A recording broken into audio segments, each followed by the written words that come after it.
పార్వతీపురం మన్యం జిల్లాలో విషాదం చోటు చేసుకుంది. కొమరం మండలం జంజావతి రబ్బర్ డ్యాంలో ఈత కోసం దిగి ముగ్గురు యువకులు గల్లంతయ్యారు. పిక్నిక్లో భాగంగా రబ్బర్ డ్యాం వద్దకు వచ్చిన యువకులు ఈత సరదా కోసం నీటిలోకి దిగారు. గల్లంతైన విషయం తెలుసుకున్న పోలీసులు ఘటనా స్థలానికి చేరుకున్నారు.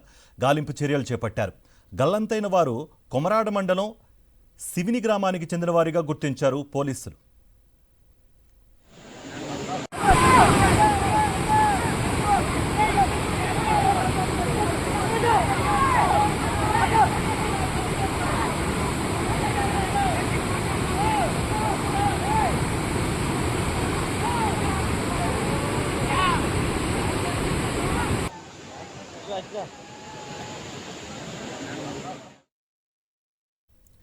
పార్వతీపురం మన్యం జిల్లాలో విషాదం చోటు చేసుకుంది.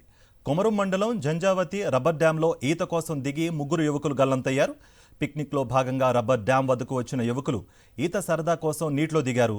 గల్లంతైన విషయం తెలుసుకున్న పోలీసులు ఘటనా స్థలానికి చేరుకున్నారు. గాలింపు చర్యలు చేపట్టారు. గల్లంతైన వారు కొమరాడ మండలం శివిని గ్రామానికి చెందిన వారుగా గుర్తించారు పోలీసులు. ఇదే అంశానికి సంబంధించి మరింత సమాచారం మా ప్రతినిధి యుగాంధర్ అందిస్తారు. యుగాంధర్, పోలీసులు ఏం చెప్తున్నారు? మిస్ అయిన వాళ్ళ పరిస్థితి ఏంటి? కార్తీక్ విహారయాత్ర అనేది అంటే కార్తీక మాసం ఎండింగ్ లోని వీళ్ళంతా కూడా విహారయాత్రకి వెళ్ళారు.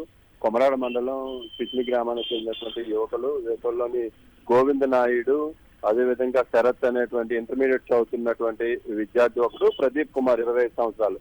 వీళ్ళతో పాటు వీళ్ళ మిత్ర బృందం ఒక 15 మంది కలిసి ఇక్కడ గంగావతి రబ్బర్ డ్యాం దగ్గర విహారయాత్రకు వెళ్లారు. కాసేపు అక్కడ ఉన్నటువంటి అంతా కూడా ఈత సరదా తీసుకున్నారు. ఈ నేపథ్యంలో అక్కడ ఇసుక తవ్వకాల వలన అక్కడ ఉన్నటువంటి లోతు తెలియక వీళ్ళంతా కూడాను ఆ నీటి ప్రవాహంలోని మునిగిపోయినటువంటి పరిస్థితి స్థానికులందరూ కూడా గుర్తించలేకపోయారు. కాసేపటి తర్వాత మిత్ర బృందంలో కొందరు గల్లంతయ్యారనేటువంటిది అందులో కొందరు సభ్యులు గుర్తించిన తర్వాత వీళ్ళంతా కూడా నీట మునిగిపోయారని చెప్పి తెలుసుకున్నారు. ఒక గంట తర్వాత వీళ్ళంతా కూడా స్థానికంగా ఉన్నటువంటి కొమరాడ పోలీసులకు సమాచారం ఇచ్చారు. కొమరాడ పోలీసులు అదేవిధంగా అగ్నిమాపక సిబ్బంది కూడాను ఆ ప్రాంతానికి ఎన్డీఆర్ఎఫ్ బృందాలు కూడా చేసుకుని గాలింపు చర్యలు చేపట్టారు. ఒక మృతదేహం దొరికినట్టుగా ఇప్పుడిప్పుడే మనకు తెలిసింది. వారి ఇద్దరి కోసం పోలీసులు ఇంకా గాలింపు చర్యలు అయితే చేపడుతున్నటువంటిది. దీంతో కూడాను కొమరాడ మండలం అంతా కూడా విషాదం అలుముకుంది. మొత్తంగా చూసుకున్నట్టయితే ప్రతి పిక్నిక్ సమయంలో కూడాను ఇటువంటి దుర్ఘటనలు జరుగుతూనే ఉన్నాయి. ఈ మేరకు అక్కడ ఎటువంటి భద్రతా ఏర్పాట్లు కానీ లేకపోతే హెచ్చరిక బోర్డులు కూడా ఏర్పాటు చేయకపోవడం వల్ల యువకుడు ఈ విధంగా అక్కడ ఉన్నటువంటి ఇసుక గుంటల్లో దిగిపోయి మరణించినట్టుగా మనకు అర్థమవుతోంది.